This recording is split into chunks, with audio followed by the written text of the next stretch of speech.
Okay, the Russell Wilson-Sean Payton relationship, we got turbulence, and it's not in the air. Clearly, the coaching's better. How do I know? Because on scripted plays, they scored more points yesterday than they did all last year. Okay, and they just added one rookie receiver. That's not the issue. On scripted first-half plays, you can see it. The Broncos are plus 10 point differential. That's top 7 in the NFL. Russell Wilson on scripted plays is completing 85% of his throws, 4 touchdowns, no picks, and a passer rating among the league's best. Scripted plays.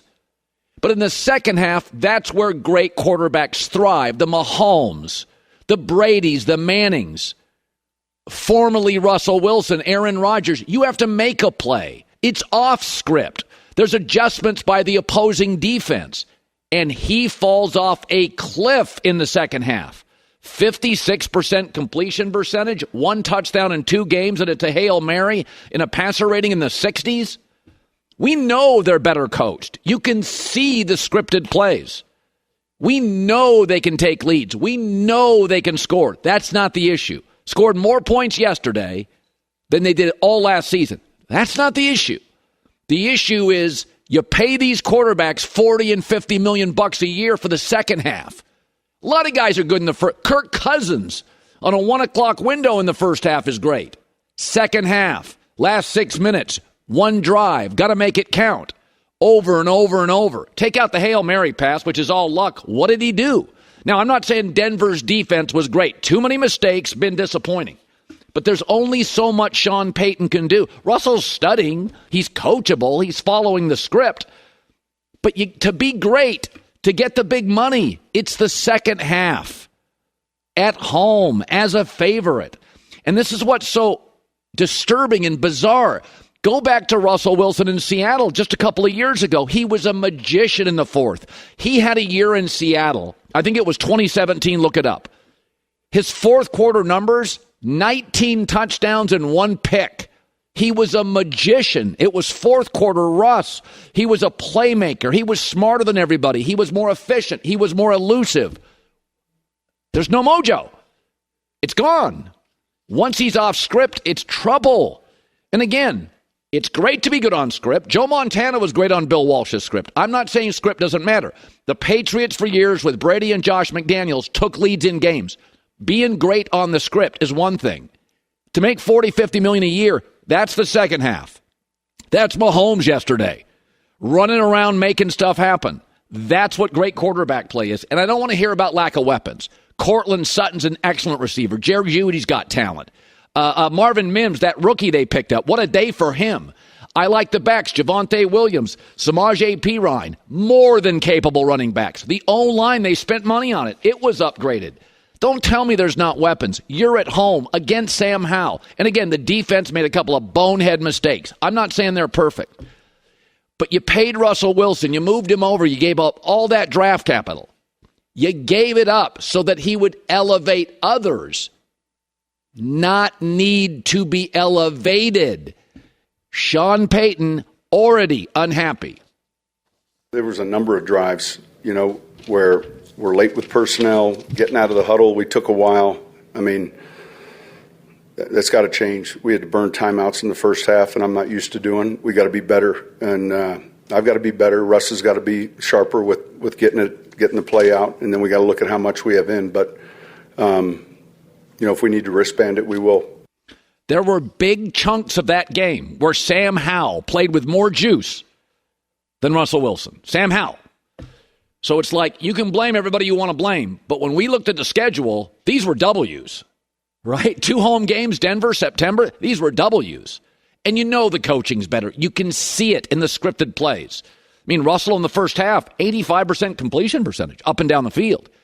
The big money, though, goes to the second half, the playmakers. That was Russell in Seattle in 2017, 2018. What happened? I don't know. Emotional, confidence, physical, never had a major surgery. I don't have the answers.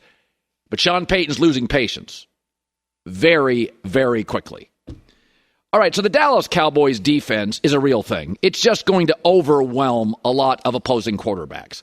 the Daniel Jones. I mean, he just doesn't have a chance. Zach Wilson, Josh Dobbs, Sam Howell, Mac Jones, who doesn't have a primary receiver. They're going to get knocked out. They're going to get suffocated. They don't stand a chance. If you have an average offensive line and you're an average quarterback like Zach Wilson or Daniel Jones, it's an avalanche. This defense is so good. They're hyper-aggressive, too, which is on the back end, they're hyper-aggressive, so you can occasionally burn them, but 3 picks for Zach Wilson. I always call this the Mike Tyson quality, where Mike Tyson just knocked out bad fighters fast. Nobody, not Ali, not Frazier, you can go Lennox Lewis, nobody intimidated and knocked out bad fighters more quickly, more abruptly, more succinctly than Mike Tyson. But you couldn't judge Tyson's career just on that. That was a component to it. When he fought an Evander Holyfield, who was more patient, who was more experienced, who could take a punch. When he fought a Lennox Lewis, intelligent fighter, stayed away. That's where Mike Tyson struggled. Dallas is going to roll. Go look at their schedule. Roll most of these teams with the defense. There's 6 games I care about. At San Francisco, Justin Herbert, Jalen Hurts twice, at Buffalo, and at Miami. Judge them on these games. Those are talented boxers who can punch back. Okay, what's going to happen when they don't jump out to a lead, when they have to play from behind, when the other quarterback can escape the pressure and make plays? Because last year, Dallas was the same thing. Remember that 3-week stretch last year where they won a game 40-3 and 54-19? They did this last year. But yet they lost to Brady and Trevor Lawrence and Jalen Hurts and Aaron Rodgers and only beat Joe Burrow as a good quarterback, but he wasn't physically right then. This is what Dallas was last year. Tyson always, to the end, knocked out tomato cans. Zach Wilson and that O-line, come on. It's not a playoff team. That could end up being a 4th-place team. That's not a team that's going to get in Dallas's way. But what happens when the game is tight and it's Josh Allen or Tua or Jalen Hurts or Justin Herbert or the Niners and you can't just drop 30? Coaching matters. Situational football matters. Patience matters. Can you play from behind matters. Dallas is just going to knock out about 10 or 11 teams on this schedule early. Yesterday's a prime example. Next couple of weeks, Mac Jones, who doesn't have a number 1 receiver, and Josh Dobbs, that's not going to be close. But last year, 4 of the top 5 quarterbacks they faced, Burrow, not healthy, was the only win. They lost to. But this defense, it is, you start looking at San Francisco, you start looking at Dallas. Those defenses, you could throw 12 times. Maybe you could throw 8. That defense is just going to win the game. It's going to be field position, turnovers, interceptions, forced fumbles. That's what this defense is going to do. Here's the owner, Jerry, after the game. Well, I like we've done it in a different ways, and so that's good. I do feel very good about that. I think we've seen a lot of the fundamentals of our team, special teams, offense, defense, certain things have that we're putting in, that we put in, if you will. We're using them. Yeah, that's all great. It's all about the defense. The defense is leading the way on this team. You can watch certain things on TV. You can see certain things in football jump out, right? Like really good coaching or a really good pass rush or a really good quarterback or a really fast Tyreek Hill wide receiver. Anybody can see it. You don't need game 22 film. Okay, Dallas's defense is just an avalanche coming downhill, hyper-aggressive, really fast. And if you don't have decent protection and you don't have a star quarterback and you don't have a way to slow them down and burn them over the top, they're going to have a lot of games that look like this. But they had games that looked like this last year. They had a 3-game stretch where they just annihilated teams. I can't take a ton from yesterday other than they're going to have about 8 games look like this. It's just the way it's going to be. I know that was disappointing for you. I don't know if Aaron could have won against that defense, but it would have been more competitive. But in the end, Zach, Justin Fields, there's some of these young guys, it just looks hard. Yeah, and when you can't move the football and your defense is on the field for 83 plays. Well, you and I talked about this, and that's what I said. I know this defense is great, But the truth is, when you're on the field for 83 plays, A, you get exhausted in that game. B, you get hurt. You start playing over 65 snaps for a defense, 68 snaps. So the key is for the Jets is when they get opportunities against average defenses, get that defense off the field. Because games against Dallas, well, you're just not going to be like New England's a huge game for them. Massive. But Breece Hall's complaining after the game. I got 4 touches. What do you want me to do? Like, how do you give Breece Hall 4 carries the week after he torches Buffalo? Like, it was a bad game plan from Hackett. Can I say one quick word on Russell Wilson? Yeah. Colin, I just looked at the box score. One of the problems is he got sacked 7 times and hit 14 times. They spent a ton of money on a right tackle. What's going on with the offensive line in Denver? Let me ask this, though. Do you think he sees the field well with his size? Because some of the times Russell is holding the ball.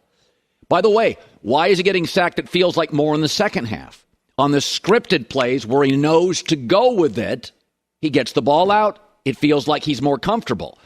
I feel like watching Russell, he's just holding the ball another beat. Now, the O-line, remember, they got 2 new starters on the O-line, and the left tackle's back who missed last year. So it's 3.